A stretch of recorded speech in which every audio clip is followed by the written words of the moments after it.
Guys see me? Because I'm seeing something strange here.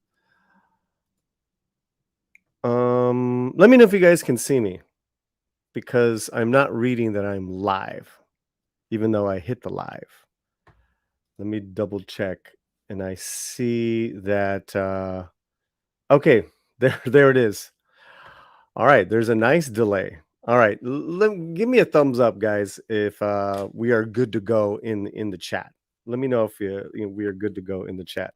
So maybe it's StreamYards, maybe it is YouTube, whatever it is. We're good to go. Okay, wow. All right, we got a little bit of breaking news. We're gonna hit that first. Then we're gonna hit our subjects about the Mandalorian taking a ratings dump. Johnny Legs has a LATINX IQ test video. We're going to react to that together. Then we're going to get into the Que Viva Mexico. Going to invite Fletcher Williams on and kind of go over this. I put my review up of the film yesterday. I've seen it twice, and that'll be great. So again, if you are just joining us, or you guys have been here for a while, share the link, all that good stuff. Let me say hello to some people, and then we will get to the first thing. It's a Saturday. I got my my OG Panamanian hat from Veracruz, and we're ready to throw down. Okay. Jay Picasso is a member of the channel. He says he finally got the notification. Yeah, I don't, YouTube is really screwy, guys. So, just I thank you guys for being here and getting here early. We got a couple of super chats. And we're not going to do any April Fools, nothing, right? There's no April Fools jokes today. The only April Fool's joke is that we are living in one 365. Nah, right? That is really the April Fool's joke, okay? Fletcher Williams, no invita a los tacos. Paulie no invita a los tacos. I'll bring you in a little while, but man, I had an orange this morning and coffee and water. I'm gonna keep it at that. My stomach's a little queasy today, a little queasy this morning.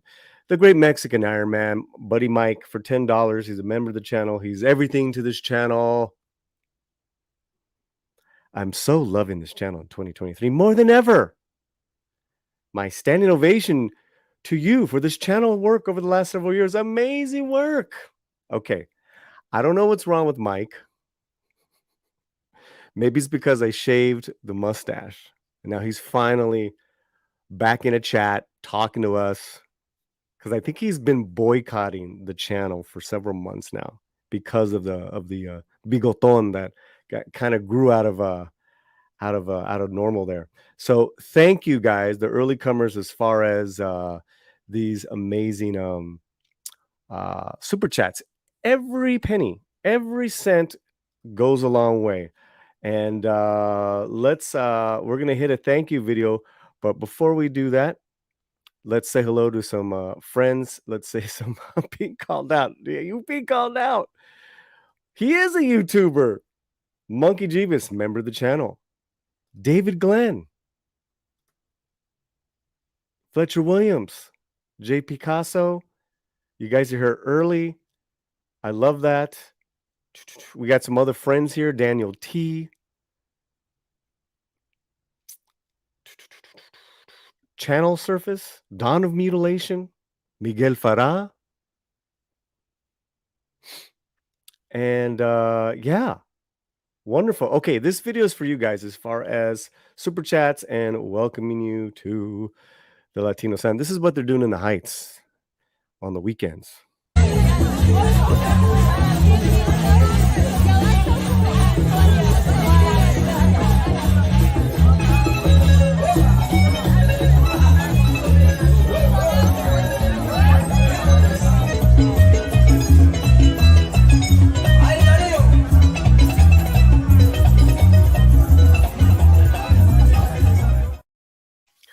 Okay, we got some breaking news. I got tagged, tagged, film threat. Chris Gore, Alan Ning tagged me. So I was like, what is going on here? And we go to Twitter. Twitter. Breaking. Another damn Disney live action remake? Why? Alan Ning of Film Threat. Exclusive. Jenna Ortega and Simu Liu cast in Lady and the Frog. Princess and the Frog, live action Princess and the Frog. Whoa. And then Chris Gore, we need to talk about this on Film Threat channel. I'm sure they will. But then he tags me. Big news. Big news. Yikes. So we're going to go to Film Threat and the link to this story. Mama, that is what a way to start the stream off. Woo! Exclusive Film Threat. Jenna Ortega in Simu Liu, Mexican Iron Man's favorite actor, cast in Disney's live-action Princess and the Frog. Ribbit. Disney has officially announced the casting of Ortega and Leo in the upcoming live-action adaptation of the beloved classic Princess and the Frog. To bring the classic into the modern era, oh boy, the film is set to be directed by Jon Favreau, who previously directed Disney's The Lion King and The Jungle Book.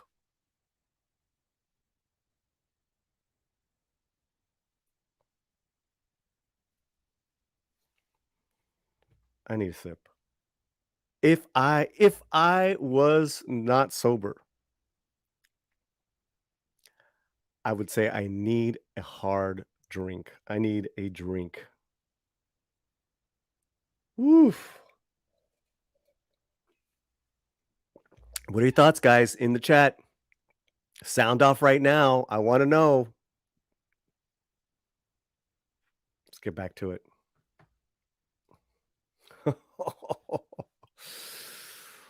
Okay, Jen Ortega, known for her roles in Jane the Virgin, and you will be playing the lead role of Tiana, a young woman who dreams of opening her own restaurant in the 1920s New Orleans. Simu Liu, who recently starred in Marvel's Shang-Chi, will be playing Prince Navin. I don't know, dude. It's charming. It is a charming but lazy prince from the fictional country of Maldonia. I'm thrilled to be playing Tiana in a live-action adaptation, Ortega says. Growing up, I didn't see many characters on screen who looked like me or came from similar backgrounds. So it's truly an honor to be part of a project that showcases the beauty and richness of different cultures and experiences. Guys, I do not know The Princess and the Frog at all. So Tiana is a young woman who dreams of opening her own restaurant in the 1920s New Orleans. Okay. Liu added, I'm honored to be joining this incredible cast and crew for Princess and the Frog. The story is beloved by so many, and I'm excited to be help bring to a new generation of fans. As an Asian actor,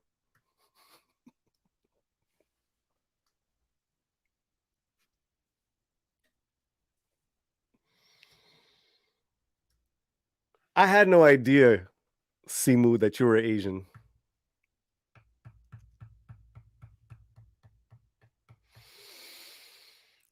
Okay. All right. Let's get back into this, Paul. We're gonna have a good show.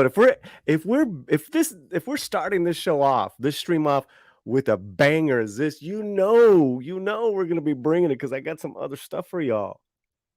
As an Asian actor, it's not too often that I get to see myself represented as a prince or romantic lead on screen? Weren't you the lead in Shang-Chi? Wasn't that the lead? Wasn't there a romantic lead, in Everything Everywhere? In fact, didn't they win a couple of awards? Oh, you weren't in it. Did you audition? Maybe you didn't get the part. Burn.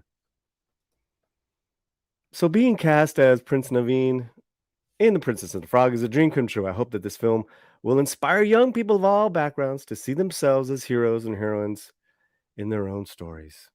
The the live action adaptation of Princess and the Frog will feature a mix of live action and CGI. Will include many of the classic songs from that original film as well as new songs written by Lin-Manuel Miranda. Mm, mm. He expressed his admiration for Newman's musical talents and the impact that his music had on the film. In a 2018 interview in The Hollywood Reporter, Miranda called Newman a living legend and said that he had been a huge influence on him and his work. We are thrilled to have, here we go. This is from Disney. We are thrilled to have Jenna and Simu join the cast of Princess and the Frog, and said Disney Entertainment co-chair Alan Bergman, Alan. Both actors are incredibly talented and will bring their own unique energy to these beloved characters. The film is set to begin production in summer 2023 with the release date slated for summer 2024. So in a couple of years, you'll be able to see this come to life. This is not, I repeat, this is not an April Fool's joke. This is not an April Fool's joke. Oh, wait, is it? No. Is he? Oh, wait a minute. Oh, wait a minute. Did I get punked? This is an outrage. Wait, what is going on here? What is going on here? Preach it, brother. Okay, hold on. Okay, if this is a joke, let me double check.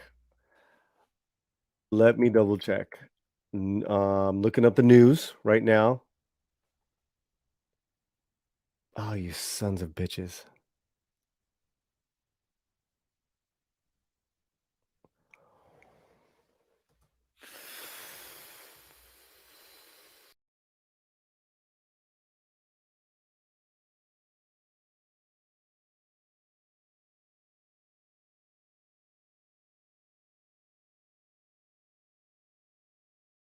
Where'd I go? Where'd I go? He's saying it's real, but there's no other outlet to confirm that. And the fact that it's a Film Thread exclusive is kind of an oxymoron because Film Thread, what exclusives do those guys get? Okay, Alan, if this is real, I want you or Gore to come on to the stream right now and share your story here and give us your take. Other than that, I'm going to, I guess, clip this as me getting massively punked right before the show. Hey, 2 years ago I punked everyone, so I can't play or hate. Oh, wow. Here you go, man. Here you go. I sent you guys the link. I'm truly a little it's an absolute exclusive by Film Thread. It doesn't exist anywhere else, but there would be some noticia, man. There would be for noticias now, yeah. Scoreboard, Paulie 0, Alan and Chris 1 for victory. I think they got me. Pablo from Geek Tripology, Midnight Edge Espanol joining us. Dude, did they just punk me? I'm hoping because let's be honest, she ain't black and he ain't a prince. And here to the are you Asian, in fact? First of all, are you Asian? Of course I am. It's Nice. Nice. Can you confirm that you're Asian? yes, I can. Okay, good, good. I'm at my Asian parents' house. Look, there's a Chinese bag there. Okay, good, good, good. All right, I buy it. I buy it. Alan Neek from the Film Threat. What is Yes. going on? Did you just punk me? Real. It's absolutely real. I can't reveal my sources. You know, I'm trying to secrecy. This is journalistic privilege. So, you know, of course, why would we lie to our fans and our audience like this? 2 years ago, Paulie deleted his channel and basically told us that he was under attack by YouTube. So at this point, in this date, yeah, maybe. I mean, this is kind of depressing if it is. Why Wow. Simu Liu? He's terrible. Well, what? He's Asian. Yeah, but he's a terrible Asian actor. There's good Asian actors. There's Simu Liu. He is not on that He category. was on Kim's Convenience. I mean, he's Canadian. Is that the problem? He's Canadian. I have no issue with Canadians. I have issue with bad actors. I don't know if he's Canadian, but the other, he definitely is. Okay, I just can't. There's no way I can verify this. It's not on the news. Wow, you're attacking my journalistic integrity. Well, that's yeah, very big of you, Paulie. There. Yeah, kind of, because it's like, you know, what exclusive does Film Thread ever get? First of all, let's be real. First of all, because that's exactly it. Exclusive means that's why the other film news outlets don't have this story. It would already be. Let me look up. I just Paulie, okay, I will give them days. If it's Simu Liu, the possibility of him being taken serious by any outlet is slim. So him doing anything, I don't think nobody will report on him unless he pulls something really crazy. Okay, all right. I'm gonna go that this is an exclusive, that this is really happening, Alan. Yes. Okay. Please. Yes, please do. Because the chat is just not buying it. Team Alan has Asian privilege. Yes. See, I mean, your audience is a very smart and and wise audience. So, I mean, what more proof do you need than that? Okay, all right. Yeah. So they're so far behind me. It's But Jon Favreau directing this? I mean, where does he have time to what? direct this film? What? He's probably done the best live action Disney movie of them all in Jungle Book. I mean, what greater choice than that? And you know, to tell this story in a modern era and cast two fine diversity actors, I think, I mean, this is brilliance. Yeah, that sounds like Iger, just the way you're saying this, man. I think you're full of shit. Yeah. What? Okay, it's all. Paulie, how long have we been friends? Not that long. It sounds terrible enough and stupid enough to be something that Iger will greenlight. I still don't buy it for some reason. I mean, maybe we should do a poll or something. I'm at a complete loss, man. I'm at a complete loss. Yeah. Please run a poll, and you will see. I think your viewers, your very smart and intelligent viewers, will see the truth behind this story. Run that poll. Okay, all right. So I'm going to do the poll, but if this is the case, what are your thoughts on the production? Lin-Manuel Miranda. now it seems so fucking stupid. But go ahead. What? Go ahead. Look. I've not been a big fan of these live action, and of course they have to. And I've been very critical, and it, I guess in a way you can say that this kind of follows the pattern of these live action films in the sense of they have to correct things. They have to appeal to that modern age, of long ago. I mean, am I still there? Yeah. I mean, you're here. Remember, well, when did this movie come out? Like 2009, 2010? Remember what the world was like in 2009? This it's time to bring relevance to this story. Modern relevance. I don't know you well enough if you're a real good deadpan liar or if you're just full of it. I think this is just a joke that you guys have concocted, right? And have you run that poll tagged yet? me on? Yeah.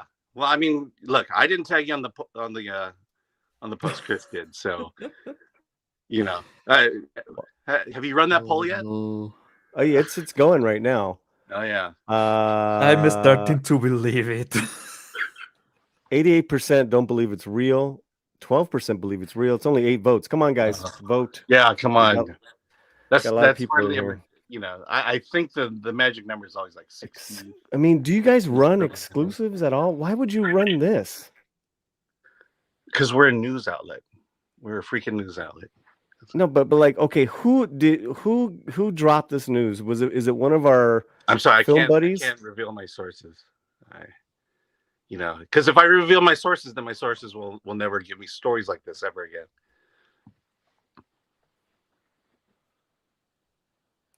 I would prefer if stories like this never existed to begin with, but wow. I don't know, guys. Well, I mean, thank you, I guess, Alan. Oh, you're welcome. No, I'm here for you. I'm look, it's not like we're doing the exclusive on the Film Threat live channel, which comes every Wednesday afternoon at 1 and every Friday at 9 a.m. Wait a minute, you guys just said you just said, what did Chris say? Big news. Yeah, big news. He said, "Ugh, we need to talk about this on the Film Threat channel." Yeah, we'll probably do that. But unfortunately, we have to wait till Wednesday to. Yeah, that doesn't make sense. You guys should go live. You almost got me.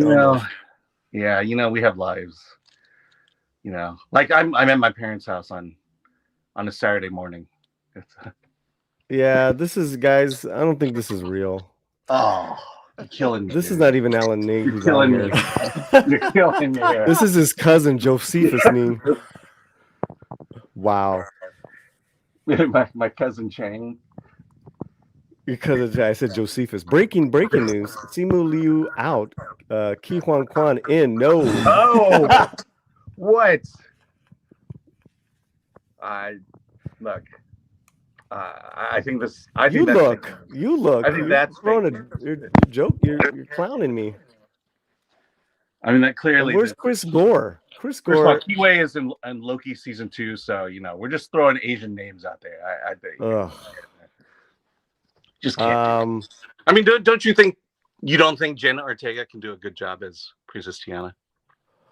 Okay, I believe so. Right? She can sing. No. She could absolutely do anything. She can absolutely. I mean, because look we got the same reaction when it was announced that she was going to be playing Wednesday, and then she turned. No one's talking about her Wednesday now. Yeah. So when I saw you guys post this, I was like, but to me, this is an odd choice for her, like her next career move. Yeah. Not only that, you need to think in terms of Disney. Disney will try to go, let's be honest, darker. They will try to make it really, really clear, hammer it home that she's black.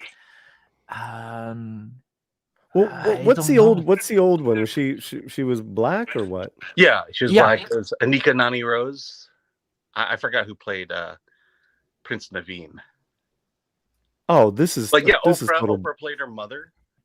There's Yeah. no way. There's no way Jen Ortega's doing this. No, you're Yeah, wrong. that's the reason why I'm like, I know Simu Liu I- will be I- hired for something like this. I just don't This think is he's a good good. actor. How do you This not, is good. How do you not believe this? How do you? Because We- Black woke Hollywood would never let this happen.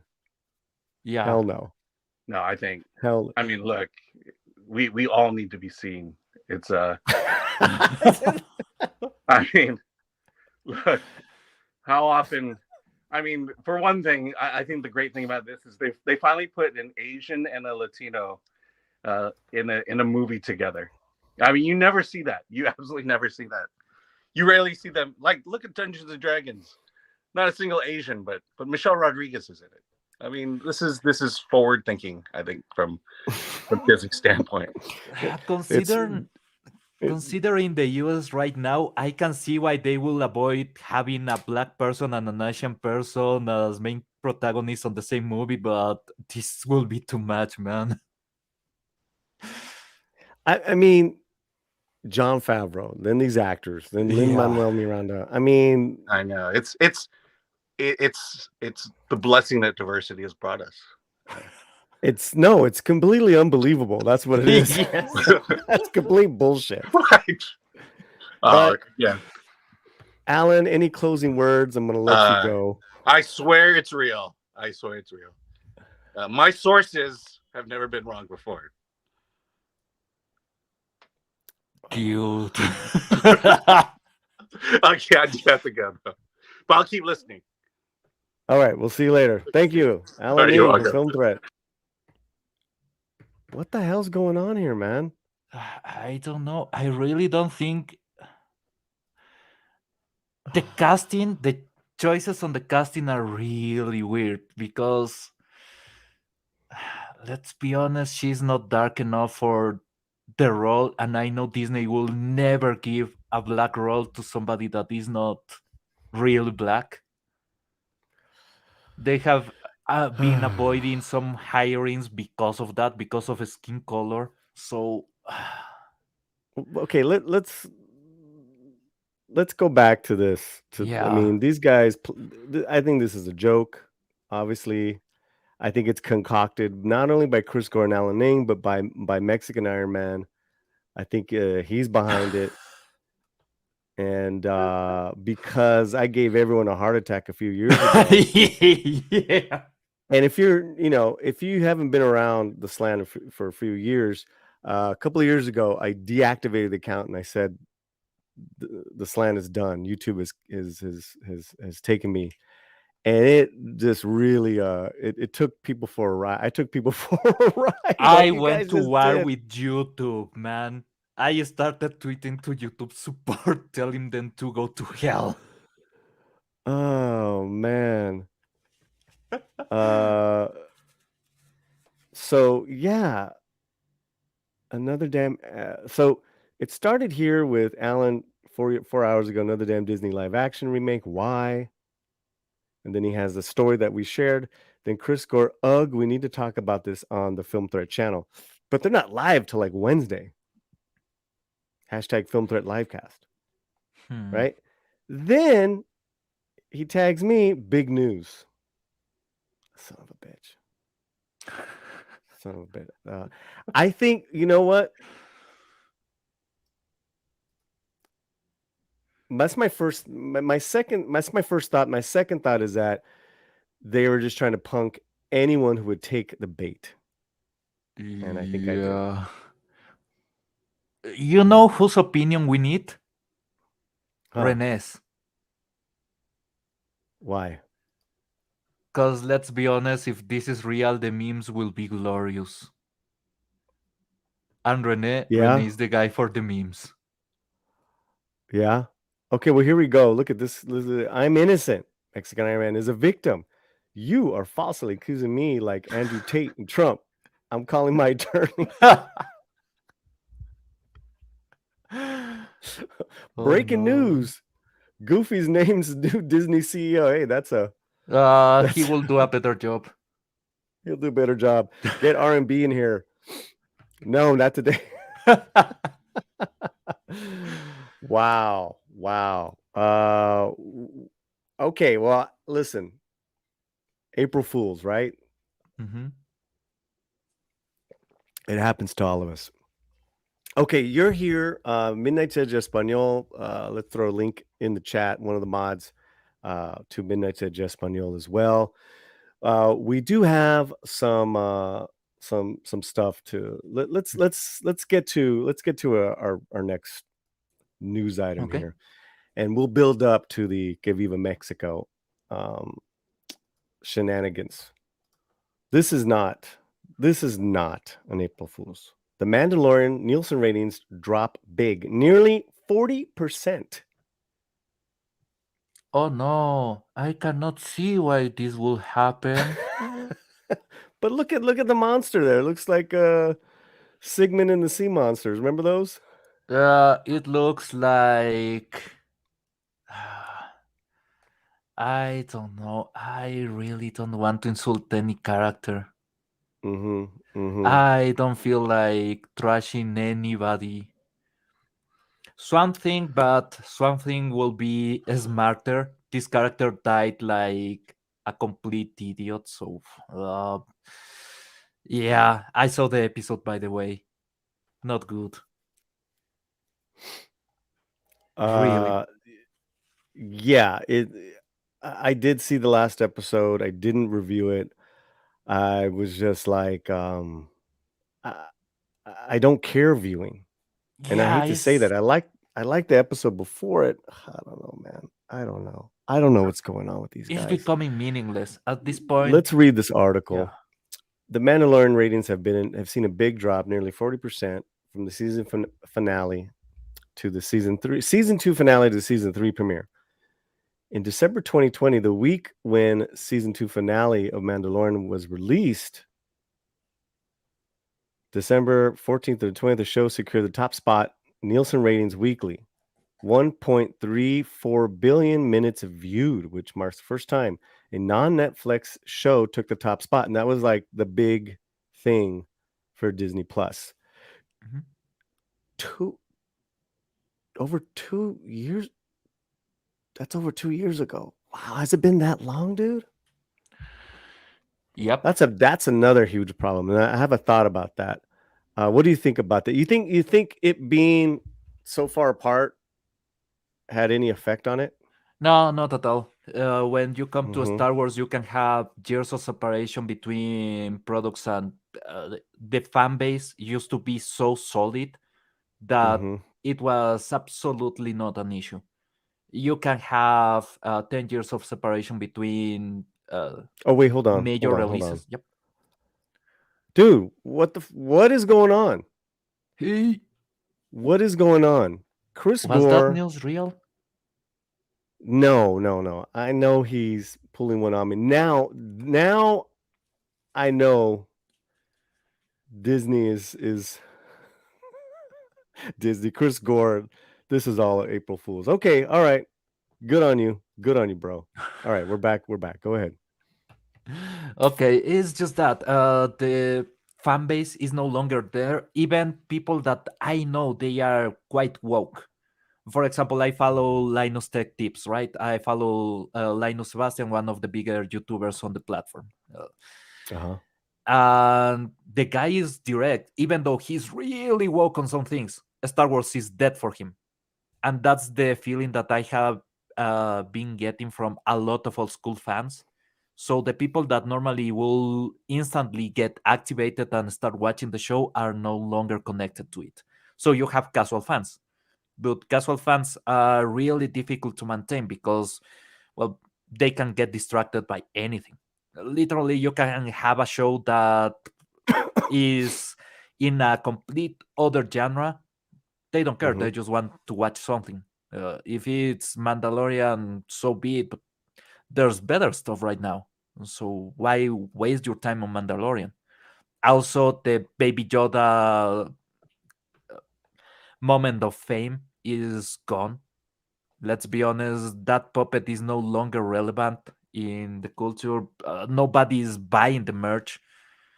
So Uh-huh. Yeah, if you see this quality of a series first episode, you are not coming for the second. And being normal fans or not even fans, just common people, I don't see them coming back. So yeah, this is basically doomed. So yeah, I think with the time span, two things happen, right? You had a lot of mediocre Star Wars in between. Mhm. But besides Andor, um, in my opinion, Andor was good to excellent at times. Yeah, Um, it was good. but so that was a strike against Star Wars fatigue. Yeah, but Now, before you had the book well, of Boba Gump. no, I know. I'm just saying, like, yeah. Go ahead. No, Finish your it's just thought. that before you had a lot of bad stuff. So the people Hmm. that actually follow the Star Wars don't care. Why would they? Right. Now, another thing is, and I was thinking about this and talking about the Mandalorian and just a massive ratings drop. And I do think that the timing of all these shows have been really bad. Mhm. Now, Disney Star Wars on television was at its height at the with the Luke Skywalker season finale scene. We could pick it apart, but it had a lot of emotional satisfaction with Gorgu going with his people, and you could say the Mandalorian finished that task. He finished that mission. Now Mhm. it's time to go on, right? It's like, okay, good. Um, so I think at that time I probably would have put Andor. I think that would have been a really great timing. But we know what we got. Um, Also, too, with the Book of Boba Fett, you had those Mandalorian episodes in there that Mhm. had the baby come back, which a lot of people didn't like. Now, I was thinking about the time, like what other shows would spend that much time away in between seasons? And there was a show called The Sopranos on HBO, and they became notorious for like a year and a half, 2 years in between seasons. It would kill people, would kill their fans. Now the TV landscape was a lot different at that time, and so that's one thing. And then I think ultimately, here's my point, Pablo, with the Mhm. Mandalorian, it's not good this season. Yeah, it's not. The Sopranos topped itself every season, you could argue. Even, Mhm. I mean, like finally when you got it, the Sopranos episodes were just so satisfying. Who's satisfied? Who's excited about this? There's like a couple of good moments, but this is what we're getting. If above any of these shows, The Mandalorian had like the best identity as a TV show, and they screwed it all away, man. Yeah, that's exactly the issue. That's exactly Hmm. the issue there. That you are going for exactly the same people that will watch The Sopranos or any other series. You had a different group of people. You have people that won't care about time, they won't care about even some of the quality. Before, there was a lot of bad Star Wars. I remember Hmm. when Lucas was in charge of Star Wars, when he owned the Star Wars, there was a lot of bad Star Wars. We just didn't care. The moment when the Clone Wars movie came to theaters, that movie was garbage, but we went to see it. It was Star Yeah. Wars. The thing is, we were going to watch Star Wars. Now, it doesn't feel like a Star Wars, so why will I waste my time there?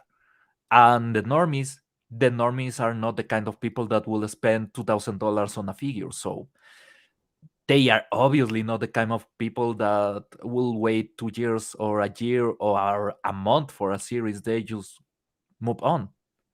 It's just something Yeah. else to watch. Yeah. Um, Ola Van Ness, I blame the quality on Filoni was promoted to executive producer during season 2, and now Yeah. it's more focusing on Filoni's characters, Bo-Katan, a true Mandalorian, I guess. That's another No. weird thing. I like I like what they're doing for Bo-Katan, but it's like again, it's like a separate show, and Din Djarin is just like, Yeah. what's he Also, doing? Besides he. getting in trouble, besides like, making stupid decisions, and then the little baby is like, Mhm. making his judgments every week with this little judgment face. If I go through the real canon for the Mandalorians, Uh-huh. what Bo Katan is she's not even royalty. She's a lesser clan. You will Mm-hmm. need somebody from Clan Bisla. She's technically Clan Bisla, but she's half Clan Bisla. He's her own clan. You will need to have something really crazy happen. I I'm not feeling any of that. I'm not feeling Mandalorian culture. I'm just feeling this Disneyfied version that is boring, right? They are not killing each other for just showing off. They are not fighting. They are not becoming warriors. They are just hanging around and being jerks. And Bo-Katan, she wants to get to the mythosaur, but the thing that made the Great Mandalore being the Great Mandalore was not domesticating the mythosaur, was becoming the most badass warrior that Mandalore had ever seen. That's why he took on the mythosaur. So it just doesn't feel like a Star Wars. It feels disconnected, really disconnected. So I don't know. I don't see any fans coming back to this, and I don't see the normies hanging out because it's boring. It's just plain boring. All right, we got a couple comments. Mhm. Chris Gore, Paulie forgot what day it was. Yep. Touche, my friend. Touche. War Monkey, member of the channel. End of season 2 was awesome. Book of Boba Fett and Kenobi were garbage. Andor wasn't interesting or didn't or does anything to evoke excitement following random rebel characters.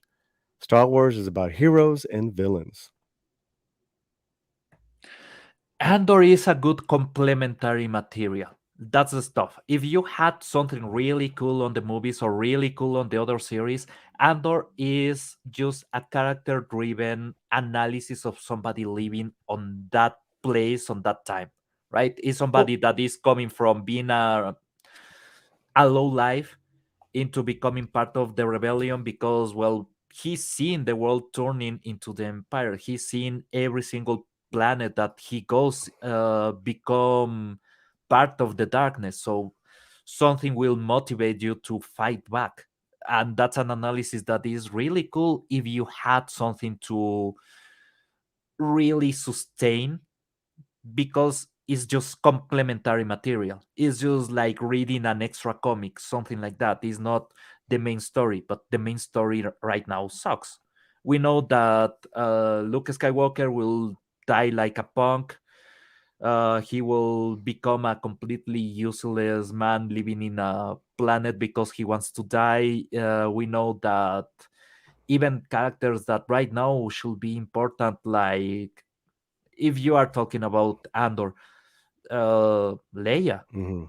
Uh, Leia was Yeah. supposed to be part of that uprising. Mon Mothma is used poorly on the series. If you think that they could have gone harder on her, but they can go harder on her on a series that is about the Senate, is about what's going on Coruscant. So there's a lot of material there that is just left, I guess, for another time, but that other time never comes, and we don't get the meat of this stew. We are just getting the potatoes, and the potatoes are boring by themselves. Well, okay, I want to wrap this up, and then we'll get to our next segment. But I think War Monkey says it here, right? The end of season 2 was awesome, Yeah. and that's what I mean. That was like probably Disney Star Wars' shining moment, right? And then if you put Andor right after that, it would be like, wow. It was kind of like The Force Awakens, then Rogue. I was like, okay, these guys are doing something very like with Force, kind of revisiting New Hope, but still I'll let it pass because I didn't know what's going next. I want to see Luke and Leia. They did hand dirty. But then Rogue One in the theaters, I thought was really, really good. I really enjoyed that film. So, yeah, I think that this is probably the worst state, if it can be any worse than Last Jedi, that Star Wars is in. Yeah. Yeah. Okay. Thank you, Warm Monkey. Thank you, Chris Gore, Fletcher Williams for $1.99. Mike is about to lose it. This is when we thought it was real. What I want to find out, Chris Gore or Mike, were you all in on this? That was pretty good. All right, let's play a couple videos for you guys as we take a little break. Enjoy.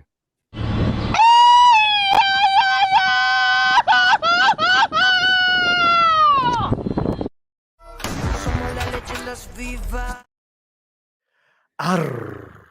Mm. Noise. Arr. Mm. Hey, do a mariachi one.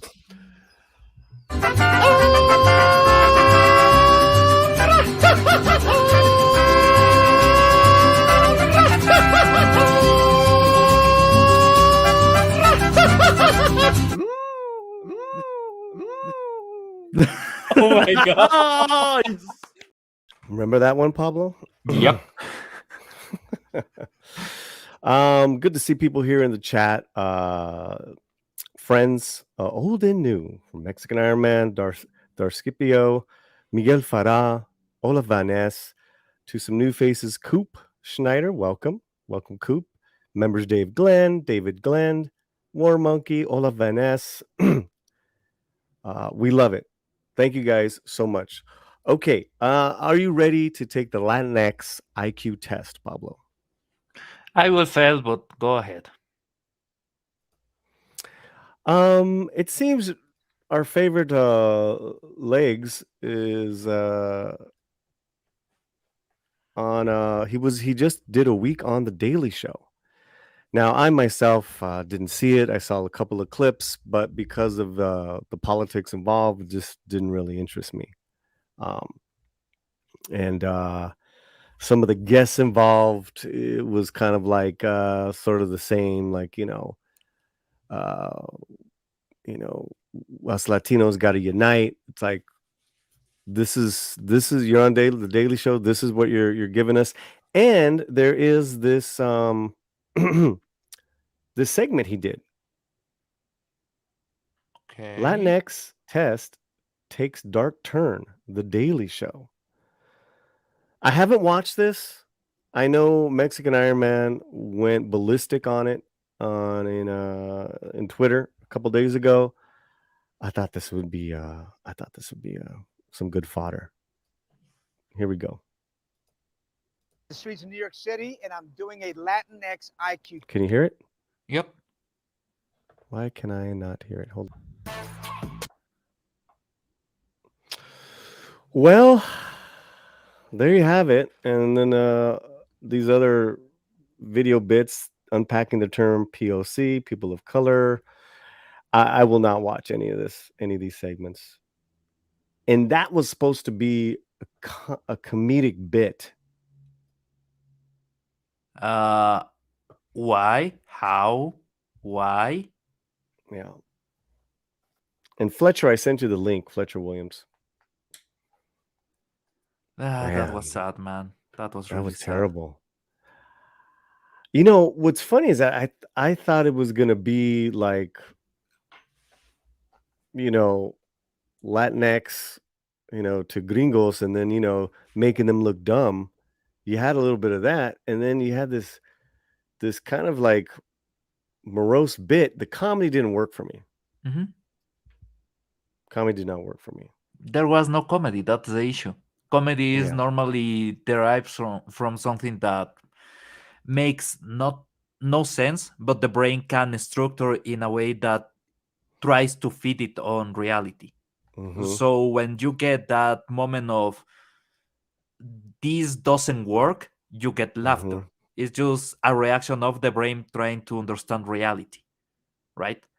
But this is not something that will create that reaction. They should have been chasing him down for playing Luigi. Yeah. At least we know he was drunk Ah, during that movie. yeah. What's his excuse now? Yeah. Well, there you have it. I feel like I'm getting I feel like these topics are like either like not they're a major letdown, but it's like an April Fool's. Like, is this is all a bad dream to me today? Hmm. Like the bad Star Wars, that was horrible. Then the joke, the best thing was the joke on me, as far as Yeah. They got you. that was more entertaining than that video. They got you. They got me, yeah. Yeah, That's the okay. part that make no sense was, yeah, they will never cast somebody that is too white for a black role on Disney. That's the part that I was like, nah. Yeah. Well, okay. Well, let's get into this to this main topic, and let me just preface to the audience that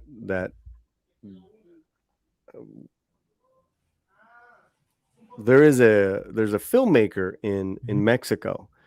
He's been doing movies now for over, I would say, 30 years. His name is Luis Estrada, and he's done some all his work is political satire, Mhm. comedy. Uh, some of it's brilliant. There's been some mixed reviews on his latest film, which is fair. That's all right. I happen to really dig it. I can see where it might be too long, but that's besides the point. In his work, he takes the piss out of all politicians and how greed has ruined Mexico, and which I really love. And I think it's a metaphor for Latin America as well, in Mhm. regards to you take that and then the connection with whether it's Britain or the U.S. or Canada coming in and mining their resources. So that's the scene. There's a new movie called Que Viva Mexico, Long Live Mexico, and the president of Mexico has come out and condemned it, and the director, calling it classist, racist, and now there's a big hubbub. Let's get your take before I bring in Fletcher Williams. Mhm. What do you think, Geek Topology? We saw that. I actually thought that was really fun. The way that Mhm. they spliced the clip was really good because it fits, right? Mhm. Is the characters on the movie joking about or complaining more likely about the president talking about them? Is a really good meta situation, so I enjoy that. But also, they are taking the piece of the president. That's something that in Latin America is basically allowed. You need to take the piece out of the president in every single instance because, let's be honest, it's kind of comedy. Every single time they take a bad decision, we are kind of used to it. We can still laugh at it.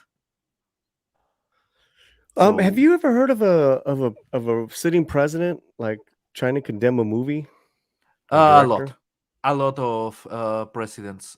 Even here in Ecuador, Rafael Mhm. Correa, that was the socialist, what a Mhm. coincidence, was the one that wanted to get even cartoonists into jail. That's why my grandfather stopped doing cartoons because, well, he wanted everybody to just shut up and stop taking a piece of him because he was incompetent. Mhm. So it was a Mhm. constant joke. And that got into his ego. And I'm seeing exactly that. I'm seeing somebody that is hurt in the ego. And guess what? When you get hurt on the ego, people will laugh harder. That's the joke.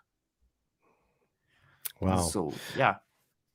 Well, let's bring in one of our homies, member of the channel, and he's been helping me out a lot on the channel. Fletcher Williams is here. Hola, locos. Saludos, Caballero. saludos.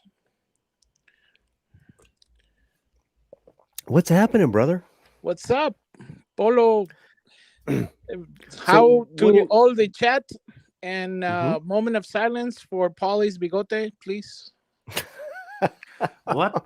Well, I can see his bigote. What happened to his bigote? His bigote Well- that was named Pedro Oh, has been cut short Yeah, and he Yeah. doesn't like it. it's gone. It's gone. Well, you know, listen, Mexican Iron Man's back because he was boycotting the show, and he's already super chatted. So, listen, we've already it worked. well, bigotes grow. Big dude, this grows so fast, but Yeah. yes, Pedro. Not rest if in you want peace. Mike's super chat. Then Rest in peace. rest in peace. Stash. Yeah. You should let yourself grow a chiva. Ooh. Achieve just this? No, a full chiva, including The the thing upper is, this part. is all gray now. So this is cool. This might grow a little thicker, but you gotta change it up.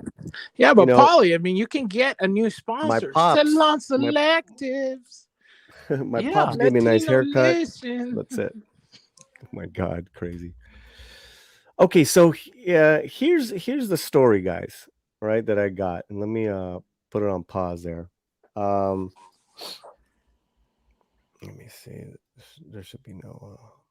How do I control this thing here? And I did the translation. There are no more important things that deserve attention. Estrada. This is the director of the film, right?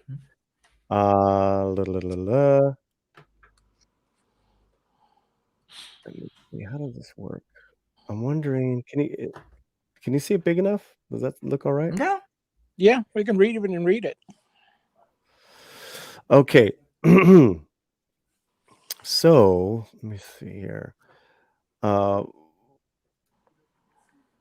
Filmmaker Luis Estrada is clear that the criticism of his person and his film, broadcast yesterday in the morning by Almo, the president, they reiterated that his film, that his film is running in the theaters of the country.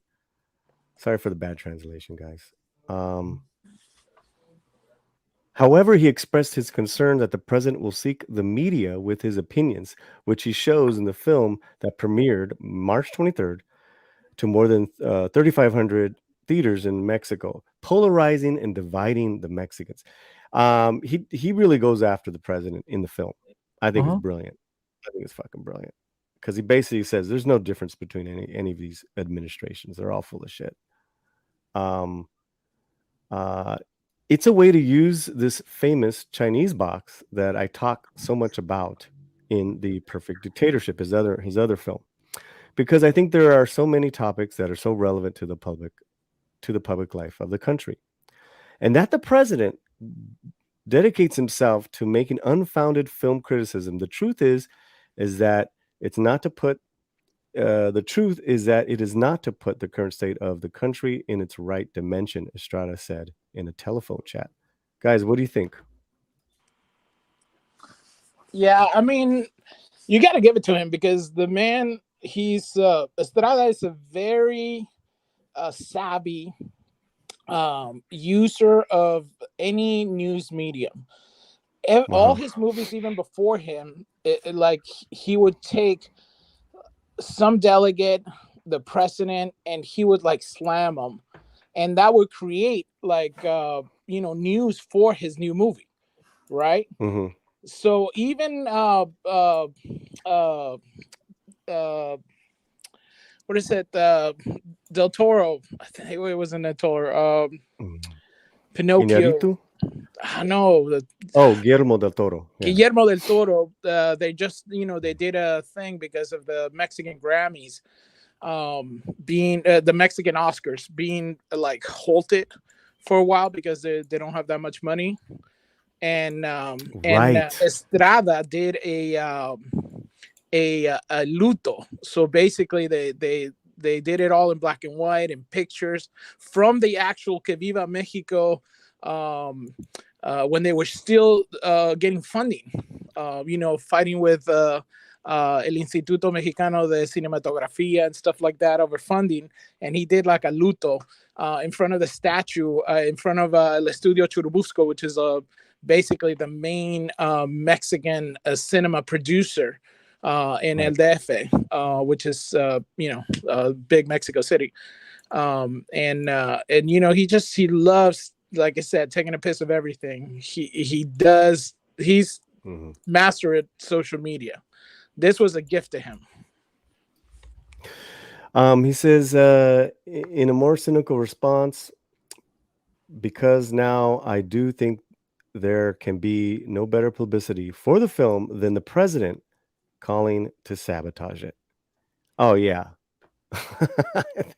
I mean, I talked to a couple of some film critics in Mexico, friends of mine. They're not crazy about this film or the president for that matter, but they're like, this is great for the film. Let me see.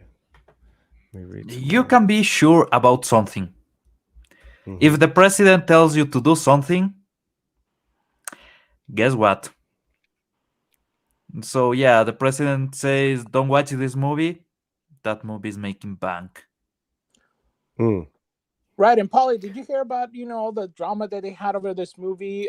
Basically, he pulled it out of net because basically he was asking El Instituto Mexicano de Cinematografía, which is basically the government's entity where they get, it's kind of like Canada and BBC, where a lot of these filmmakers, they go and get funding for these films. Well, he was asking for funding, and I think he was asking about 700 million pesos or something like that, and they cut it to 20. By the way, this was during the pandemic, so you can almost see what happened. And at the time, part of his critique was also because the money was the little comments about los pobrecitos from Lopez Obrador was also kind of hinting. He hinted at it, Estrada, because they keep saying that a lot of this money that's going to the indigenous and Afro Hispanic filmmakers. And then he's saying some of the was poking fun of that or what? Right. In a way, he was saying, like, poking fun of that. It's like, oh, he's all for the poor and stuff. But here we've been trying to make this movie, and he's cutting the funding, and that's why he went to Netflix, it seems, to get the funding. But Netflix basically was saying, okay, we'll release it. Similar to I think it's the director of Amores Perros. Oh, nice. So they have the same deal with him from his new movie. I forget the name of the new movie, but basically he got the same deal with him, which is basically limited release. And then it'll go on Netflix. And that was what, we were talking about the other day. It was supposed to be released on November 16th. Well, he was like, no, I need a broader release. And then when this hit, it was like, I definitely need a broader release. It needs to be in movies, in movie theaters. So he actually bought the distribution rights back from Netflix to get it in movie screens. And he got a lot more screens. Right now, this movie has the most screens of a domestic film in Mexico right now. So they had done loterias of the film, right? In fact, you know what? Let me find that first one. But you're right. It is a huge, what do you call it? It's a huge boom for the movie. It's a huge boom for Mexican cinema in Mexico. And then that this happened. But so this was the initial. These are some of the characters from the film, right? They Right. did That these was the notarías. original Netflix poster. Right. That And was then done it by was a Latino Mexican American a kid who did the typeset and all that stuff for Netflix and stuff. And they did this one, the set of loterias. And if you guys remember on the channel, I reacted to the trailer last September, and it was like coming to Netflix in November, and it didn't happen. So then I like looked up on the news, and Estrada had bought the rights back. I'm like, all right, you go, boy. And that's when me and him had started correspondence, and I was really wishing him a lot of luck. He was very happy, thanks a lot. And then so any announcement of the film, I would promote. I mean, I have Luis's saying of censorship. He's got a great saying of censorship. I have it posted and starred on my Twitter page. Even this guy's really retweet. Latinos like getting retweeted by the movie Que Viva Mexico. Nice. And Ana de la Reguera. Yeah. Yeah, she retweeted me yesterday, which is kind of had a crush on her since Nacho Libre. I'm not gonna lie. Dang, Romy, turn off the stream. Shh. Don't even mention anyone else. Quiet. Anyways, so that was and I have the full review up. I have all that stuff. I really liked it. There's a lot of stuff I really got out of it. I was just shocked that this president, just went after it like this. And so when that happened, they made these cards for him. I guess calling him, I guess the president of film critics. Yeah, el presidente de la nación y crítico de cine. That's really good. That's how you do it. That's how you do it. I think that, I mean, I can't say this for sure, but I bet, because he was in kind of like, it wasn't like a press conference, it was like the opening or something when he did that little slur, and I think that somebody planted him a question from, I mean, I kind of want to say it because Estrada is the kind of guy who he's like major troll. You know what I mean? Like, he's OG troll. He's troll before there was Interflex, So funny, I think he planted somebody to ask some kind of question about the movie, and that got that reaction, because we don't have like the full audio of it, but I think that's what happened. That makes sense. Okay, so here we go. Ana posted this a few days ago, and we played this on Midnight Edge Espanol. If you can read this for us, Pablo or Fletcher. Oh yeah. Okay. Sorry, I had to make the screen big. En Palacio Nacional la realidad siempre supera la ficción. En pocas palabras, ¿estás conmigo o estás en contra mí? Atentamente, otra progre buena ondita. ¿A poco no? So what does that basically mean, Fletcher? Oh, so it's basically saying, she's kind of saying, it's basically saying from the National Palace with love, if you really want to break it to simple terms. It's just because he basically says progre, which is like progressive.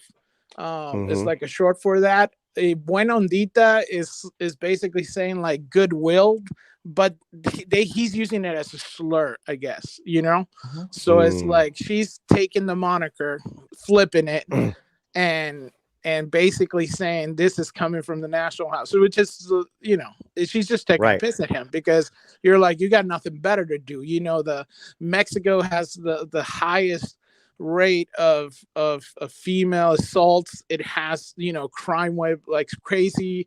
I mean, but got a lot of problems. You have nothing better to do but to slam this film. Kind of sounds like another president that I know. So chocolate chip ice cream. So this is a video that was intercut with the actual film. In the film, Ana and Alfonso Herrera, they're a couple. Then Alfonso's fantastic in this movie. They're going to bed and they're watching Almo, and in the film, right? And then they're like, criticizing. One criticizes, one praises. But what they did is intercut what he said about the film. In the movie, he's talking about how Jesus was a social justice warrior. Of course. Okay, here we go. De los conservadores.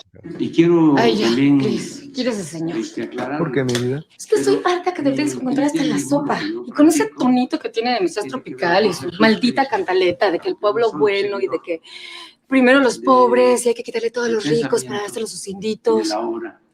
Anytime you want me to stop, just go ahead. If you guys have anything to say, Fletcher. I'm just enjoying. Me pareció clasista y racista. So that was not in the movie, right? Right. So that's the interject. They basically interjected the comments. This part is from the movie, and they interjected his speech because it fits so well with what's going on in the movie, which is basically, she's, for those guys who don't speak Spanish, she's basically criticizing like all these like socialist type of regimes and stuff like that. They're gonna turn the country into Cuba and all this kind of stuff. And he's like, no, man, see, this guy gets it. This guy makes sense. Meaning, Obrador. And he's talking, and they interjected perfectly into the skit. I love it. Here we go. Es el luchador social más importante. Pero el director y todos los demás son así, progres, buena ondita. Presidente. Para consumo de los conservadores. Le va a ir muy bien a la película. Algo de razón debe tener ese señor. No, o sea, no lo digas ni de broma, como dicen mis amigas del club. Este viejito es como un demagogo populista que va a acabar de terminar de arruinar nuestro país y lo va a convertir en tipo Cuba o Venezuela. Ay, como Cuba y Venezuela. Y quiero. There it is. Oh man, what can I Yeah. say? First, AMLO is saying that the director is progre. Let's be honest, the progre party is AMLO. So, yeah, he's using his political primera. tendency as an insult. That's gotta be a cell phone. Fletcher? Yeah, I mean, he perfectly interjected that. You gotta say he kind of stepped on it. That's why I think this was set up, because it fits so right. This is the banana peel. Somebody put the banana peel in that press conference, or the anvil, and it fell right on him. Here's some other video. I haven't seen this, but it looks like it's Almo and then Luis. Let's watch a little bit of this, no? It might be a little loud. Luis Estrada, que es un cineasta de primera. Luis Estrada, que es extraordinario, un cineasta de primera. Es pura hipocresía para alguien que vive en un palacio. Tengo problemas ya con ese director. Oh. Street mix.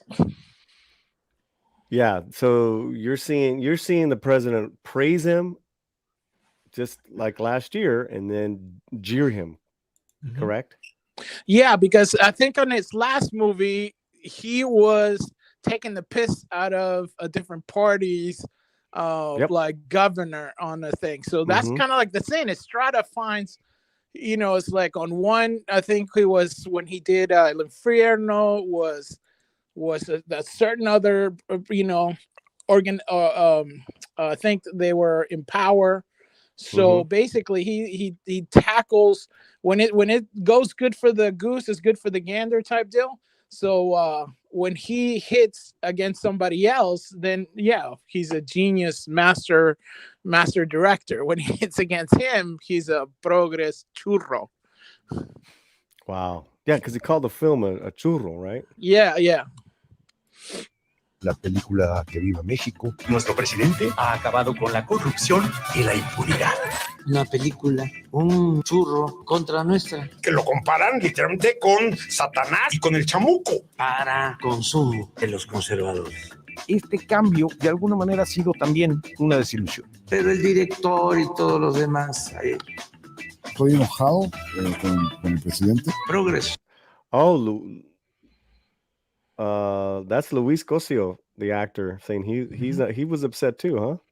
Yeah, so I think part of it is because they thought that the movie showed too much of the archetypes that had been kind of played in Mexico cinema for so long that Which it is the just point. it didn't have a glowing.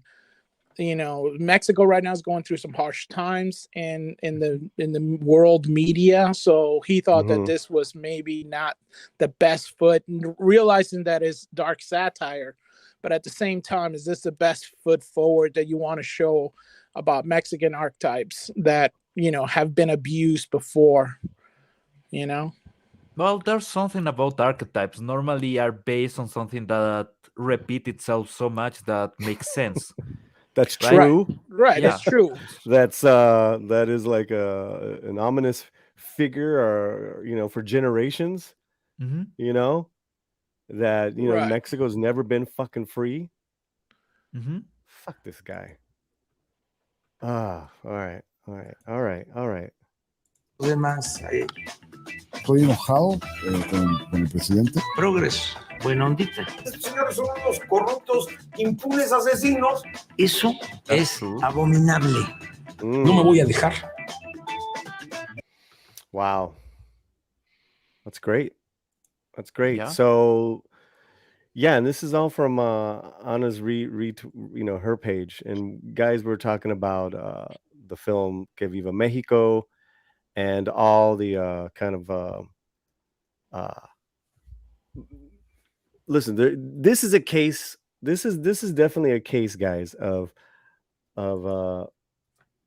there's no such thing as bad press. Right. And good on Luis, good on the production, good on the movie Que Viva Mexico, that they Sorry. can take this and run with Yep. it, because I my thing is I'm gonna take you guys in the back for a second. You know, we talk about what's wrong with our modern world today in regards to entertainment, pop culture, in regards to politics, and what is woke, and what are these agendas that are changing our universities, our schools, and people like talking to each other, having discord. Listen, guys, satire, comedic satire should offend somebody. If it's not, then it's not satire. It's not art. Art, it shouldn't make everyone feel comfortable. That's just how it goes. And the truth sayers of our times, like Luis Estrada, you got to give them the fucking bullhorn and let them shout about what's going on.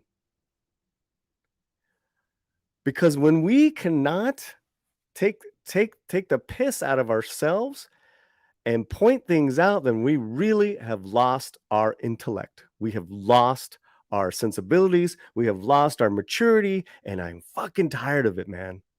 I'm so tired of it. You know, I've always run this channel as being the sensible one. Everyone's welcome. Everyone, and come on, hey, I'll you want to call yourself that? Sure, call yourself that. I don't care. I don't care what. And to a certain degree, I'm still like that. But if you come at me with your philosophies first and not your humanity first, then we're going to have problems. We're going to have problems because I don't care. First of all, I don't care. Right? As far as philosophies or, like your agendas. What I want to know is what's the walk that you walk? The walk that I walk is a difficult one. Because I've chosen to lead a sober life.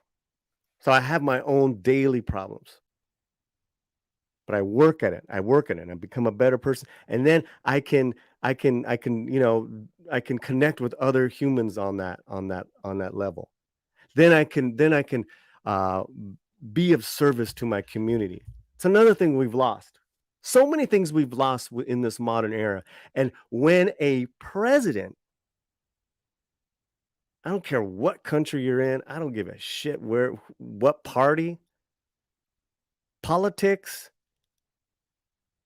on a film, whether it's good or not,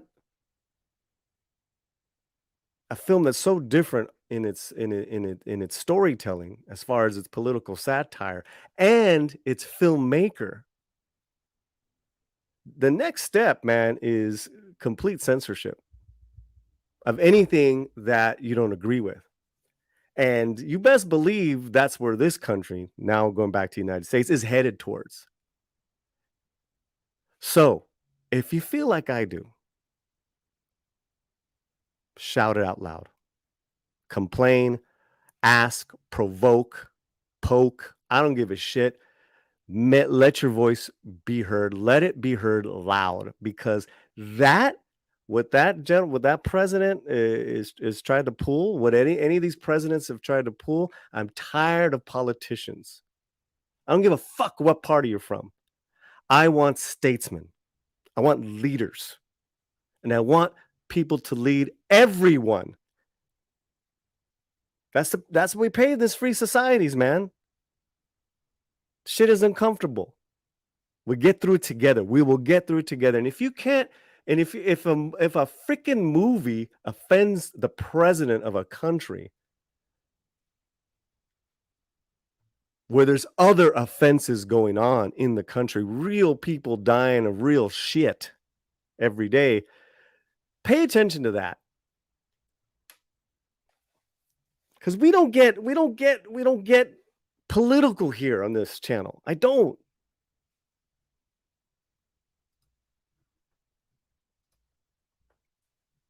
That's it, guys.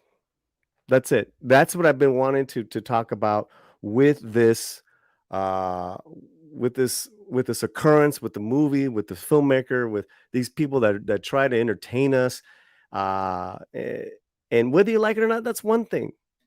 But to be censored, to try to boycott, it's the same thing with Johnny Legs is trying to do, boycotting that Fidel Castro film, because they cast James Franco. Who gives a fuck? It's either going to be good or it's not. And one more thing about Johnny Legs. Homeboy bitched and complained that there wasn't enough Latinos at this past Oscars awards. Bro, you're absolutely wrong. A lot of Latinos were nominated.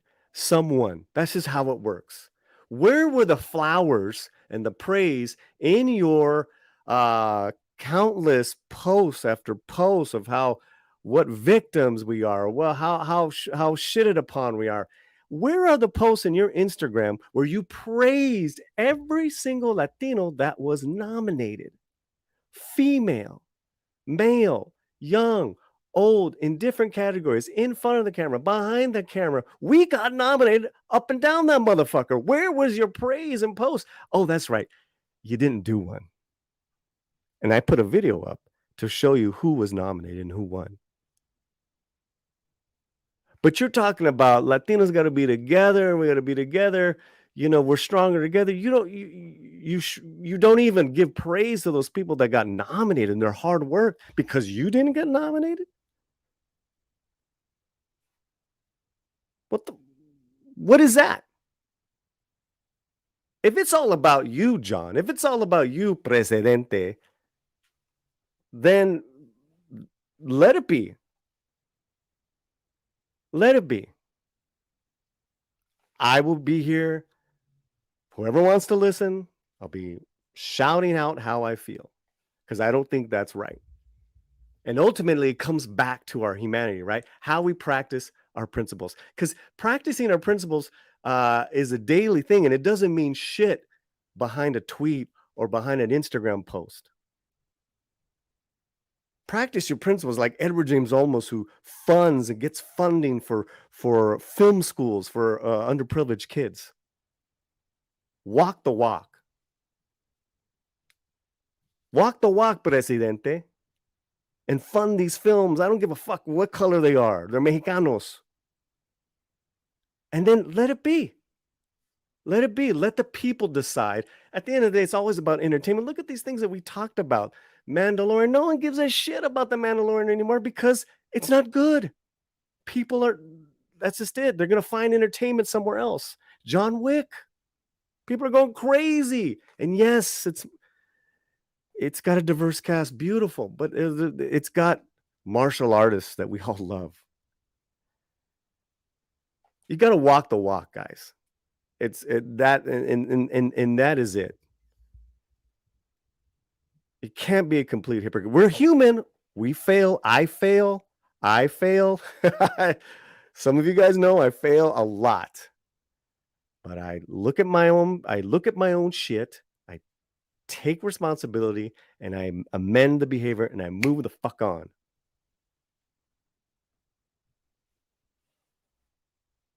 And I think that's why we have such a extraordinary membership here and a fantastic rapport with our subscribers, and why we get great interviews, because they see that we are authentic, we are the real deal.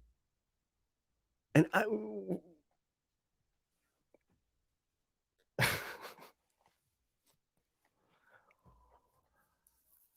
going to bring my people back in. Thank you, guys. Oh, he had to leave.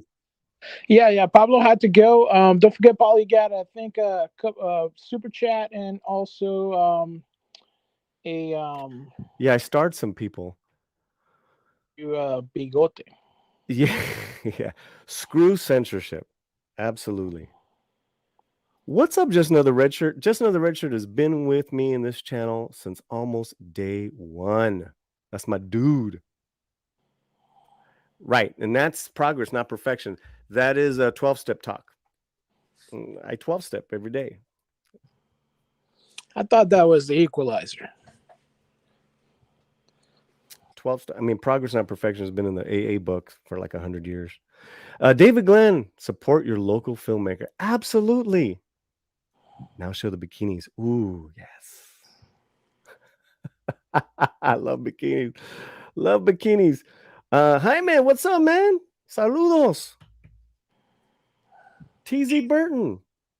Hi, Paulie. Pablo Fletcher. David Glenn comes in for $5. He's a member of the channel. Fun fact, there was a 1930 unfinished Soviet film also titled Que Viva Mexico. Upton Sinclair was the executive producer. You had something to say about this? Yeah, so basically, I did answer him that. Basically, this is a homage to that film. The Estrada's father did some work for the Soviets on some films for Mexico, and part of this was a homage to that Soviet film, which is awesome. You know, the art, the cinematography on that. It's one of those obscure art pieces that I don't think was finished, but it was partially released. I don't even think it's in Criterion, but I mean, you could, if you Google it, you could find Que Viva Mexico, and they'll show up the original one, the first one. And yeah, everyone should check it out because it has some beautiful old images of like, I think it was in the 70s. I want to say six. I think it got released in the 80s or something. I want to say like it was stuck for a while. You know, in the 80s, a lot of the Russian stuff started getting wonky. since they were transitioning. Right. Not new transitioning, old transitioning. But Paulie, you make a great argument, because it looks like every time they want to hit censorship, they want to go for the arts, and the arts usually are the first ones to go. Whenever there's some kind of precedent or government that tries to suppress the voice of the people. I heard long ago the thing that the only honest person in a kingdom was the court jester, because he was the only one to be able to criticize the king. And what is art now, but if not the modern jester? It's true. It's true. That's why the court jester always gets killed with the king. Yeah. Well, hopefully not in this instance. Pobre señor Estrada. Cuidado, señor. Yeah. Jesus Davila for $1.49. Gracias, hermano. Thank you, man. Thank you so much. Thank you for being a part of the Midnight's Edge Espanol, Midnight's Edge, all those great communities. Bonzo Kilborn. Rest in peace, bigote. Grow up back and call yourself Salvador Paulie, like Salvador Dali. I like that. Nice. Very nice. That's funny, man. That's funny. Yeah. Bigotes lives matter, Paulie. Bigotes lives matter. Hey, by the way, you didn't say nothing about my heading. Your what? Underneath my avatar. Oh wait, let me check out your. I'm queuing up. I'm getting ready to queue up some bikini shots. So I got important work to do here. That's. Please go ahead, sir. A man of culture. You do have to excuse me. We are a little toxic here. Somos machos. Un poco. And we're gonna praise Ana de la Reguera in a minute. But let me see, Fletcher, Princess from the Frog candidate. Oh shit! I'm trying to fight Simo Lu for the part. Oh my god! Simo Lu, fight me, essay. Okay, I'm gonna clip Paulie getting punked at the beginning. If you guys Paulie getting punked should be a hashtag. I don't know why. If you guys got here late, number one. I went with the story I thought was true. Epic. Awesome. Epic. That was and then Alan awesome. with a straight face. Alan. Oh man. Oscar goes to Alan. Yeah. I'm like, dude, I don't know if you're like, what is going on? Like, I don't know him that well to know if he's just like, a bad actor or just, man, he's a great actor. Yeah, he would have been a better Shang-Chi. Dude, that was funny, man. That was funny. That was hilarious. Mike was losing it in the chat. He was. If this is true, that's it. Epic rant coming. Oh my god. Epic rant, that's it. I'm over it. It's gonna be done. I'm trying to get my. It doesn't take that long to pull up bikini shots from home. It's I'm trying to find I'm trying to be tasteful. So it's YouTube approved to some degree.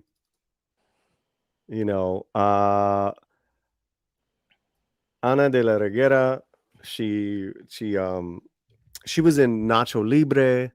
Yeah.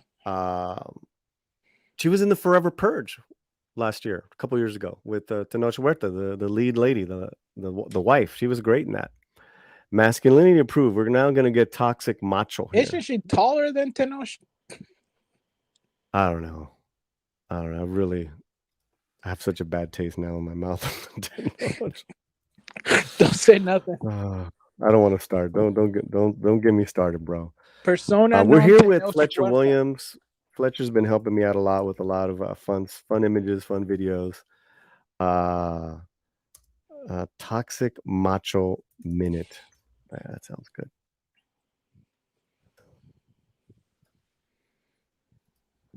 So yeah, Ana de la Reguera is also the lead actress in Que Viva Mexico. She is a doll. She plays the fresa, She plays the fresa, which is the valley like girl, a kind of like valley girl, uppity. But in her case, which is funny that because the husband's like, "Hey, I know how your family, your white trash family, made Right. money." That was great. That was great. Nobody's Nobody's spared in this movie. Everybody gets hit. Here we go. This is our Toxic Macho Minute. That's Ana de la Reguera. Beautiful. Beautiful. Yeah, where's she originally from? She's not Mexican? Oh no, she is, but what part of Mexico? I'm gonna find out right now. Oh, look at you trying to find her peoples. Yeah. I mean, you want to give a shout out. Oh, okay.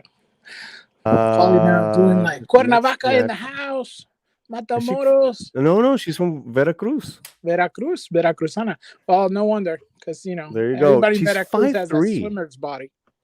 She's 5'3". She's 45 years old. I mean, 5'3". Dang. She's gorgeous. Gorgeous. Yeah, she was in a few soaps, no? Yeah. Macho Libre. Macho Libre. And I got one more for you guys. Cuidado. Yeah, this is a good one. This one's from a few years back, but that's all right. Like fine wine. Yeah, I mean, she's honestly, Eastbound and Down. Correct, Winter Soldier. What's up, Winter Soldier? She was hilarious in Eastbound and Down. Wow. Yeah. She's throwing a little bit of Tu Mamá También vibe on that one. Ooh, Maribel Verdú. Y Tu Mamá También. And Maribel's playing, she's in the Flash movie. Is she? What's she playing? The mother of... She's the mother. Oh, my gosh. Yeah. I mean, do we get Andy two of her like we get two Estras? I don't know, but, Can we trade? We appreciate our lovely ladies. Yes, we do. Can we trade two of hers instead of the two Estras? Can she be the Flash? La Flashona? La Flashona. Well, Ana, just incredible. I could just, yeah. And she would, you know what? She really kicked ass in the Forever Purge. And I want to see her do more stuff. I don't know what's her next thing she's doing. She's got any news going on? Well, you hardly get a lot of. I think the Mexican publishers are really, really lame, because usually we don't really get when is their next thing. I mean, we can find out when the next Hindi movie is filming, but we don't know what the heck any Mexican actor is gonna do next. We just hear like, oh, Rebelde. Did you hear Rebelde is playing in the United States now? All I'm getting. Oh, she was in Army of the Dead. That's right.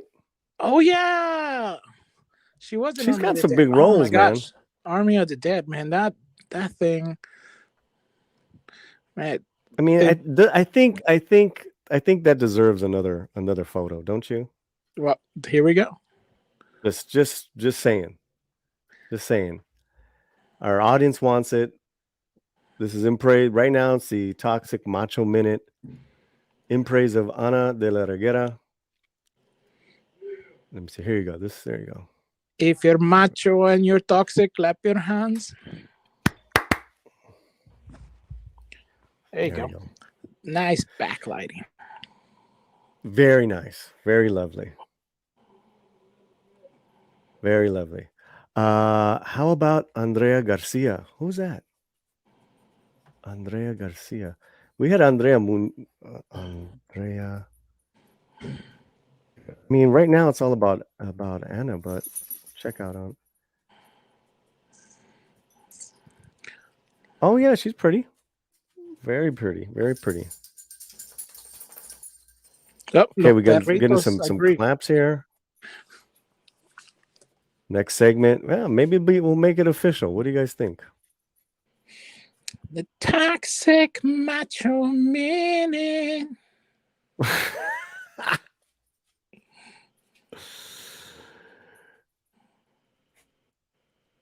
Save it for the next. I mean, it'd be pretty toxic macho could be a very. We'll maybe we'll do it. Maybe we'll do it, man. We have a lovely lady coming on Tuesday show to be my special guest. Struggle Reviews TV. Oh, cool! I'm so happy I subscribed to her. You introduced me to her. She's got great reviews. I like that she does a lot of like hard media. You know what I mean? Like she'll get like go get a DVD or and check out the old school stuff. Plus she does the new stuff. Yep. Toxic masculine moment. Well, it's gotta be macho. We're machos. Toxic Macho Minute. I think the toxic macho. I think we got something there, Fletcher. All right, new segment named official stamp. Yeah.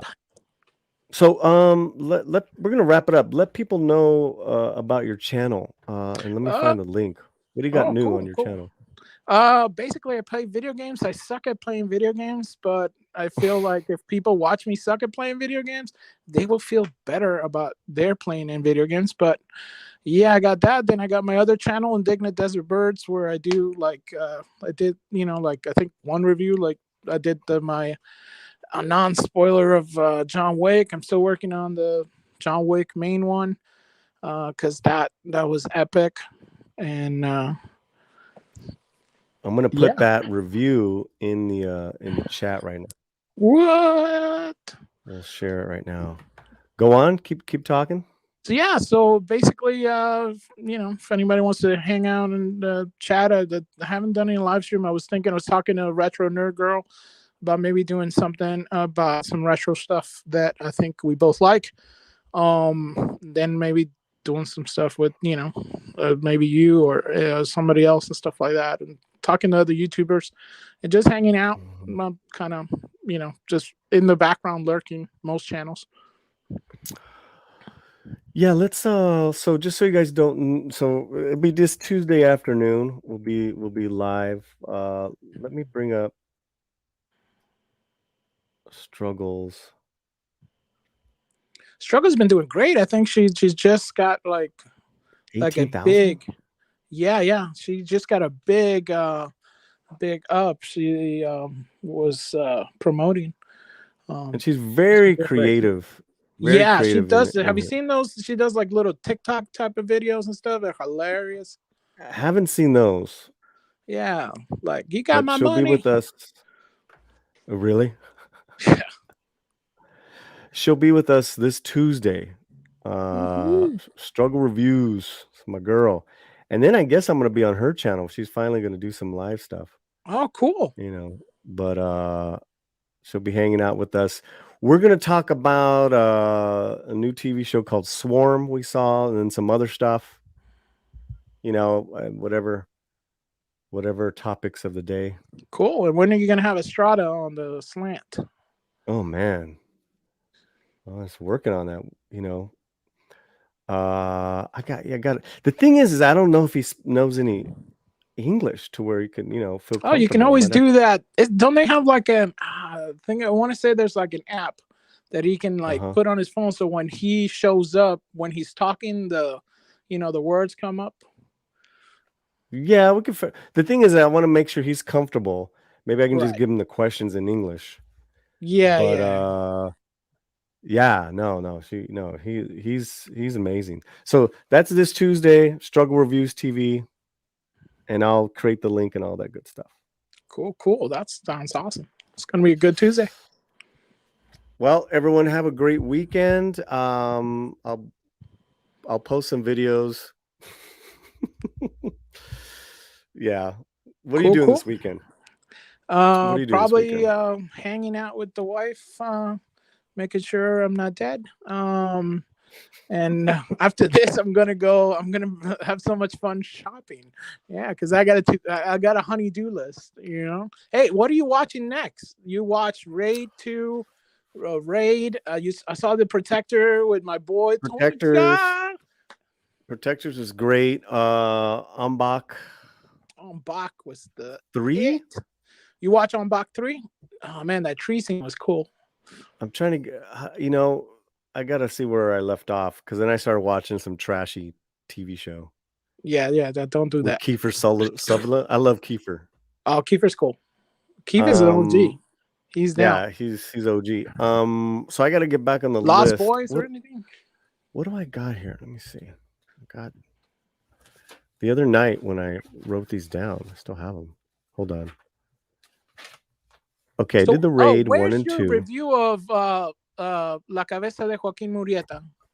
Because I was looking for that. I just saw the one that you did. I don't think I did a review. Yeah, but that's I never did. You said that you were going to do one, and then I don't see anything. Right, I did a reaction, and then I had the actual director and the actress on. Right, but where's That's the new. full one of that? Is that with Midnight's Edge or? Right, so that is part of a bigger interview we did in English and in Spanish. So Spanish will be on Minutos de Español, and then Andre's had some great questions, and that's going to be on the main Midnight's Edge channel. Oh, Midnight's Edge in Español. So Okay. I got Real Genius, Hotel Artemis. Cool. Oh, nice. No One Lives with Luke Evans. Oh yeah, that one's crazy. Luke Evans is great in that. Los Ricos. Okay. Someone said this. Watch the second season of Space 1999, Paulie. Okay. Outlaw Josie Wales. Here's Nice. what's going on. Did you see that I sent you a thing? There's a new True Lies TV show, and it's got the Latino cast. Yeah, it looks bad, dude. I don't want Does to it? review it. I didn't even check it out. The ratings are really bad. It's like, dude, I got so much stuff to get through. Here's the thing. Romy's out of town till next Tuesday. That's why it's just me and the dogs and like Pizza. a bunch of bad movies. Pizza. Outlaw Josie Wales, Hunter Killer. Nice. Shin Ultraman. Ooh. The Blob, a 1988 remake. Ooh, nice. Black Summer, season 1. Okay. Have you ever seen that one? Oh, I kind of want to say that's a vampire one, right? That's the zombie one on Netflix. Oh yeah. Where they're really fast, like they run. Yeah. Did you see the intense. The Kingdom? No, I haven't seen that one yet. That's the Korean zombie one. Chat knows what's up. Chat knows what's up. That's basically based on the Young era. So it's basically like think of it like Crouching Tiger, Hidden Dragon in Korea. And no, I wrote it down. Is that on Netflix? Yeah, I think it's on Netflix. And also All of Us Are Dead on Netflix. It's a zombie. It's like a kid stuck in a school. Yeah. That one's good.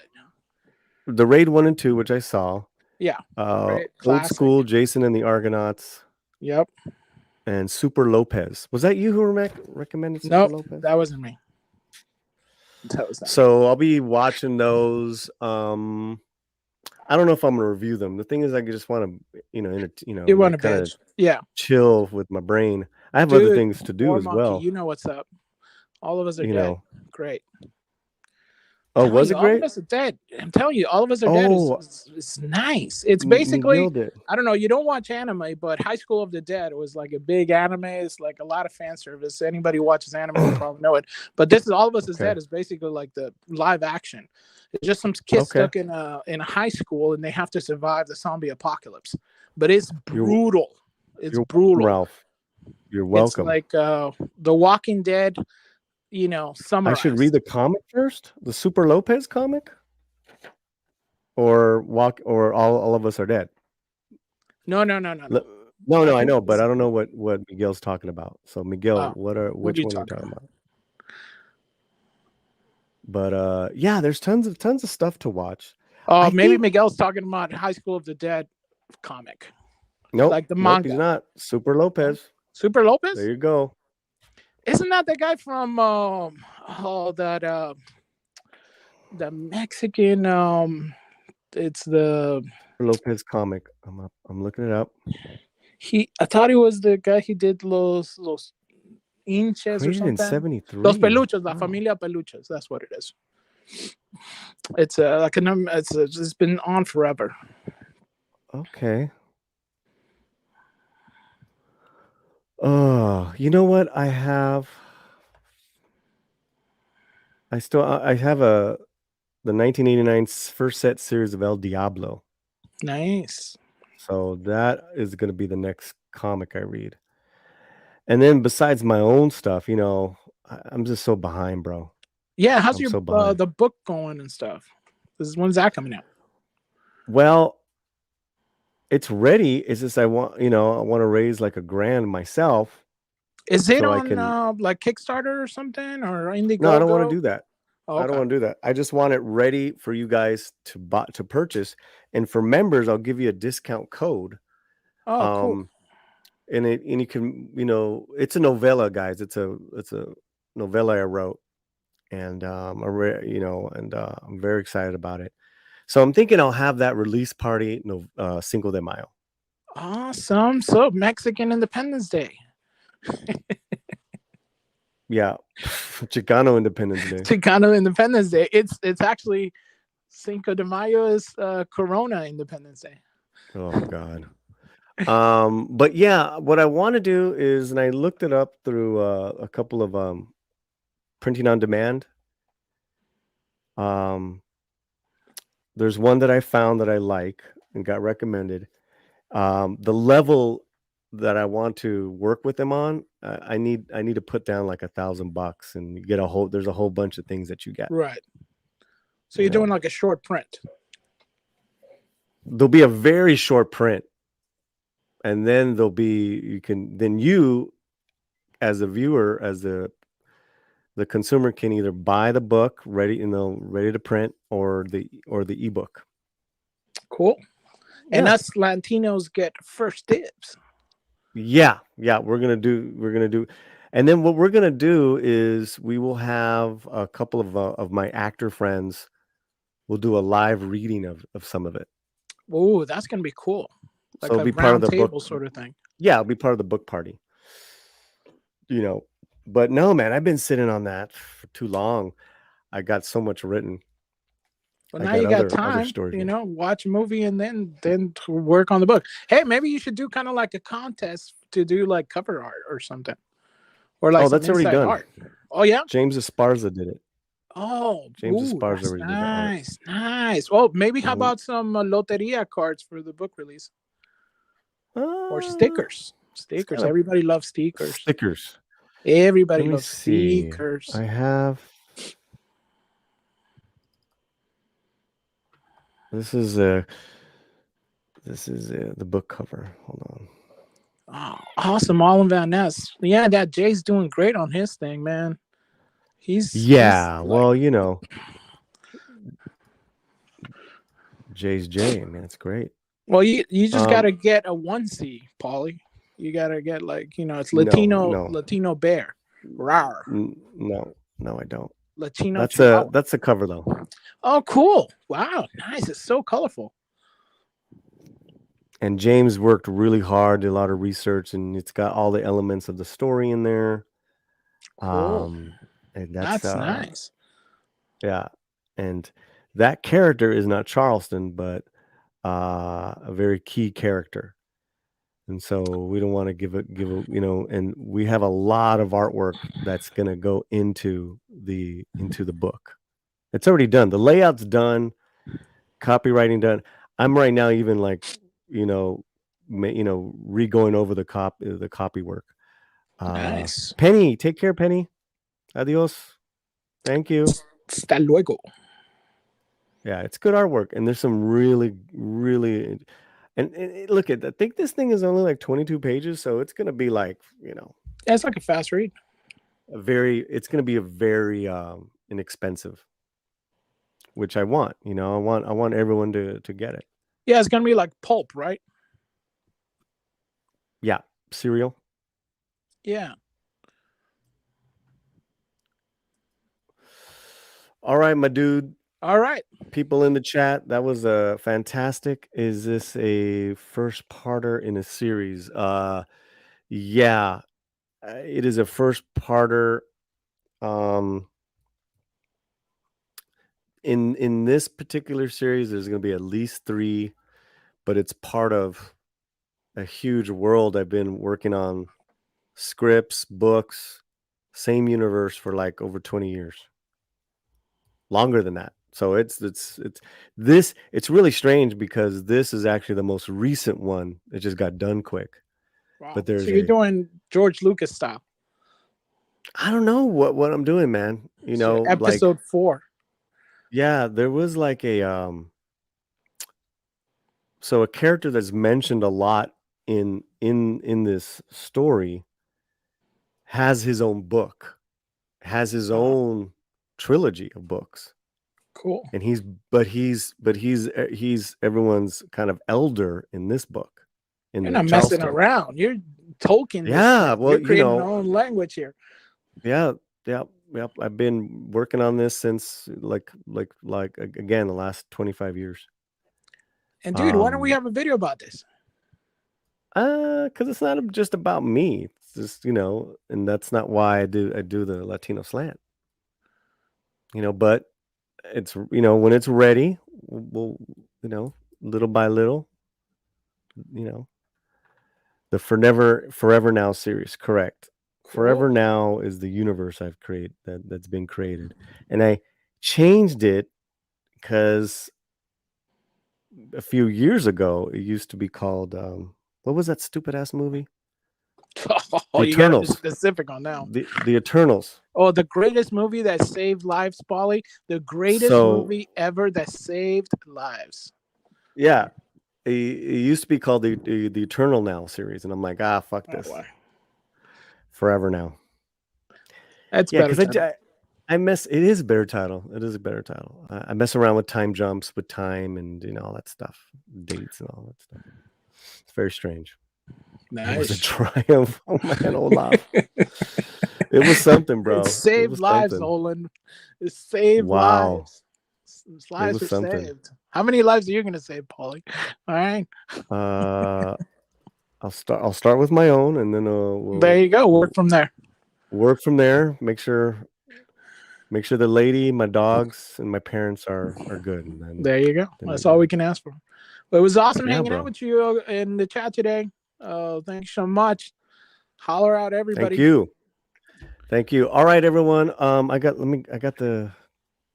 me bust out the closing credits. And not another picture of Anna. Yeah, that keeps your slant too forte. Yeah. Closing credits. Is that it? Yeah, there we go. So I keep saying this, man. Maybe I'll do that this weekend and update this thing. With all you new members. Let me check in here. Let me go to part of the honey-do list. I know, and I'm probably just gonna chill out with my dog, man. Yeah. Get something greasy and chill. Oh, I can't, man. I had that yesterday. I had a little. Oh, forget it. Then today, chicken breast and salad. Correct. Members. Okay, let's look at the new members, the latest ones. Renewing: Crimson Mist, Ghost Rider, Prahar Monhita, JPRHP20, he was here. Real Wade Nation Gaming, 3 by Nature, Donovan Branford, Chris Persia, D-Bud Martin, J. Picasso, Mayor McCheese, Dene Escavarino, S-Beam, Bebop Boop Spartacus, Iboon Coon, Novella Princess, Dr. Sleep, Badass, War Monkey, Kitty Bear, Matt W, Cyber Chud 2077, Kili Chow, Enshalala, Lady Ombre, Lakia, Lila Rose, Rodrigo Bravo, Casperius. I always mess up my boy's name. Isaj, Fletcher William, hey Fletcher, Darren What? Hughes, Kukuyo Productions, Uriel 316, Umbra, David Glenn, Larry, Mario Gonzalez, T-shirt historian Carvel Gaming, James Watari, Pops, E. Clay Thomason, Cyfax, and that is all I'm going to read because that is a lot. And the credits stopped. There you go. All right. Okay, hard out, everyone. Be Later. well. It's April Fool's. Don't be a fool like I was. Bye, fools. Bye.